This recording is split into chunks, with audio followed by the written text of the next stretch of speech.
রাজ্যের সমস্ত চাকরি প্রার্থীদের জন্য এই আপডেটটা খুব গুরুত্বপূর্ণ আপডেট, কারণ পূর্ব রেলের তরফ থেকে কেবলমাত্র মাধ্যমিক পাস যোগ্যতায় কর্মী নিয়োগ করা হচ্ছে, যেখানে যে কেউ ক্লাস 10 পাস হলেই কিন্তু আবেদন করতে পারবে।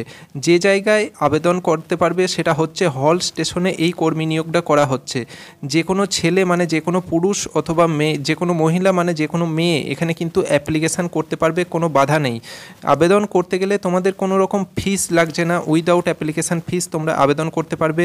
যে বয়সটা লাগবে সেটা হচ্ছে ন্যূনতম 18 বছরের ঊর্ধ্বে, মানে 18 বছর বয়স পার করলেই আবেদন করতে পারবে। বয়সের কিন্তু কোনো রকম ঊর্ধ্ব সীমা নেই। আবেদন করার জন্য অ্যাপ্লিকেশান ফর্ম এবং নোটিশটা তোমরা পূর্ব রেলের যে অফিসিয়াল পোর্টাল আছে সেই পোর্টালে কিন্তু ডাউনলোড করে নিতে পারবে, অথবা আমাদের টেলিগ্রাম চ্যানেল থেকেও তোমরা সেটা ডাউনলোড করে নিতে পারবে। টেলিগ্রাম চ্যানেলের লিঙ্ক তোমরা এই ভিডিওর ডেসক্রিপশানে পেয়ে যাবে।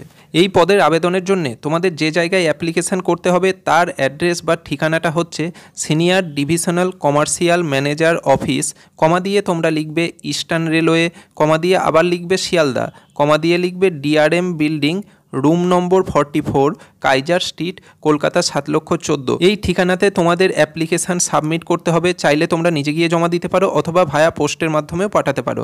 কত তারিখ থেকে? সেটা হচ্ছে 20/12/2024, ডিসেম্বরের 20 তারিখ থেকে অলরেডি অ্যাপ্লিকেশান শুরু হয়ে গেছে। 10/1/2025 জানুয়ারির 10 তারিখ পর্যন্ত কিন্তু তোমরা অ্যাপ্লিকেশান করতে পারবে। সকাল 11টা থেকে বিকেল 4টের মধ্যে তোমাদের এই অ্যাপ্লিকেশান তোমরা জমা করতে পারবে। এছাড়াও 13/1/2025 মানে জানুয়ারির 13 তারিখে দুপুর 2টো পর্যন্ত তোমরা এই অ্যাপ্লিকেশানটা জমা দিতে পারবে। ভালো করে দেখো, এখানে অ্যাপ্লিকেশান করতে গেলে এই যোগ্যতাগুলো তোমাদের থাকতে হবে। Applicant should not be below 18 years of age, অর্থাৎ 18 বছরের নিচে যদি বয়স না হয়ে থাকে তাহলে যে কোনো ক্যান্ডিডেট এখানে আবেদন করতে পারবে। বয়স 18-র উপরে হতে হবে। তোমরা তোমাদের বয়সটা প্রমাণ করতে পারবে বার্থ সার্টিফিকেট দিয়ে অথবা মাধ্যমিক পরীক্ষার অ্যাডমিট কার্ড দিয়ে। নেক্সট বলেছে applicant must be at least 10 standard pass, অর্থাৎ মাধ্যমিক পাস অ্যাটলিস্ট তোমাদের করে থাকতে হবে। উচ্চ শিক্ষাগত যোগ্যতা থাকলে খুবই ভালো। যদি কারোর এইচএস অথবা গ্র্যাজুয়েশন থেকে থাকে তাহলে তোমরাও কিন্তু এখানে অ্যাপ্লিকেশান করতে পারবে। এর সাথে স্পষ্টভাবে উল্লেখ করে দিয়েছে যে ছেলে অথবা মেয়ে যেই আবেদন করুক না কেন, মেডিকেলি তাকে ফিট হতে হবে সার্ভিসটা অ্যাক্টিভভাবে করার জন্য। তার জন্যে যে কোনো রেজিস্টার মেডিকেল প্র্যাকটিশনারের কাছ থেকে তোমরা এই সার্টিফিকেটটা কালেক্ট করিয়ে নিতে পারো।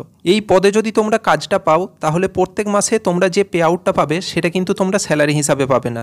যেরকম টিকিট তোমরা সেল করবে সেই সেলের ওপর বেস করে তোমাদের পে আউটটা করা হবে। প্রত্যেকটা স্ল্যাব কিন্তু এখানে দিয়ে দেওয়া রয়েছে। যেমন ধরো 1 টাকা থেকে 15,000 টাকার মধ্যে সেল হলে সেক্ষেত্রে 15% হারে তোমরা পে আউট পাবে, অথবা মিনিমাম 1,000 টাকা তোমরা পে আউট পাবে। 15,000 1 টাকা থেকে 50,000-এর মধ্যে যদি টিকিট সেল হয় সেক্ষেত্রে 12% হারে তোমরা পে আউট পাবে। 50,000 1 টাকা থেকে 1 লাখের মধ্যে টিকিট সেল হলে 9% হারে পে আউট পাবে। 1 লাখ 1 টাকা থেকে 2 লাখ টাকার মধ্যে যদি টিকিট সেল হয় সেক্ষেত্রে 6% হারে, 2 লাখ 1 টাকার ওপরে সেল হলে 3% হারে তোমরা এখানে প্রত্যেক মাসে পে আউটটা পাবে। এখন সবথেকে গুরুত্বপূর্ণ বিষয়, এই নোটিশ এবং অ্যাপ্লিকেশান ফর্ম তোমরা এই ওয়েব পোর্টাল থেকে ডাউনলোড করে নিতে পারবে। ওয়েব পোর্টালটা দেখতে পাচ্ছ www.er.indianrailways.gov.in।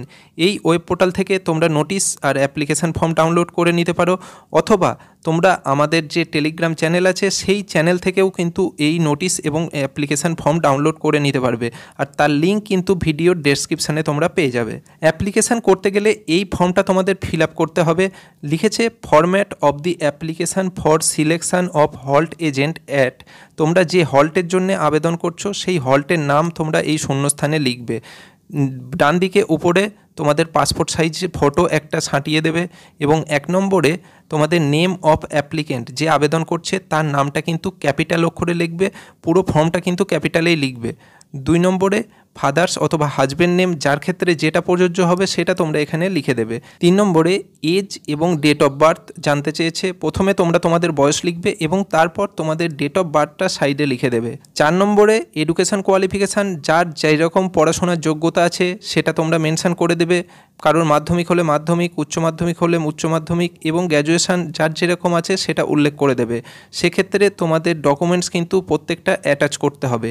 5 নম্বরে পার্মানেন্ট রেসিডেন্সিয়াল অ্যাড্রেস, অর্থাৎ স্থায়ী তোমাদের যে ঠিকানা আছে সেই ঠিকানাটা এখানে লিখবে। তার সাপোর্টে তোমাদের পঞ্চায়েত অথবা কাউন্সিলরের থেকে পাওয়া সার্টিফিকেট কিন্তু অ্যাটাচ করে দিতে হবে। এবং 6 নম্বরে জানতে চেয়েছে যে ক্যান্ডিডেট মেডিকেলিভাবে ফিট কিনা, যদি ফিট হয় তাহলে ইয়েস করবে, যদি নো হয় তাহলে এখানে নো করবে। যদি ইয়েস করো তাহলে তোমাদের রেজিস্টার মেডিকেল প্র্যাকটিশনারের থেকে পাওয়া যে কোনো সার্টিফিকেট এখানে কিন্তু শো করাতে হবে।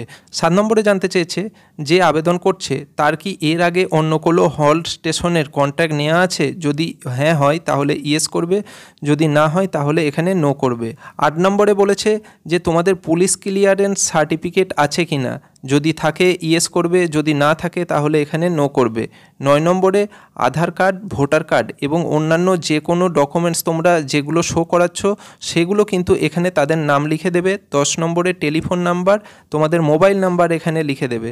11 নম্বরে এনক্লোজার, অর্থাৎ এই অ্যাপ্লিকেশান ফর্মের সাথে তোমরা কি এনক্লোজার মানে কি ডকুমেন্টস দিচ্ছ সেই ডকুমেন্টসগুলো প্রত্যেকটা এখানে স্পষ্টভাবে উল্লেখ করে দেবে। ফর্মের একদম শেষে সিগনেচার অব দি অ্যাপ্লিকেন্ট, আবেদনকারীকে ফুল সিগনেচার কিন্তু এখানে করতে হবে। বাঁদিকে ডেট এবং প্লেস, যে জায়গা থেকে আবেদন করছো সেই জায়গার নাম লিখতে হবে।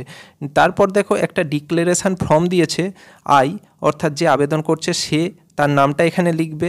সন, ডটার অথবা ওয়াইফ অফ, যার যার ক্ষেত্রে যেটা প্রযোজ্য তার নামটা এখানে লিখবে। লিখে আবারও নিচে কিন্তু তোমাদের ফুল সিগনেচার এই জায়গায় করতে হবে। বাঁদিকে ডেট এবং প্লেস দিয়ে এই অ্যাপ্লিকেশান ফর্ম এবং তার সাথে প্রত্যেকটা সাপোর্টিং ডকুমেন্টস নির্দিষ্ট দিনে তোমরা বাই হ্যান্ডে গিয়েও ফর্ম জমা দিতে পারো অথবা ভায়া পোস্টের মাধ্যমে গিয়েও কিন্তু জমা দিতে পারো। আর অ্যাপ্লিকেশান ফর্মটা কিন্তু তোমরা আমাদের টেলিগ্রাম চ্যানেল থেকে তোমরা ডাউনলোড করে নিতে পারবে, তার লিঙ্ক কিন্তু ভিডিওর ডেসক্রিপশানে পেয়ে যাবে।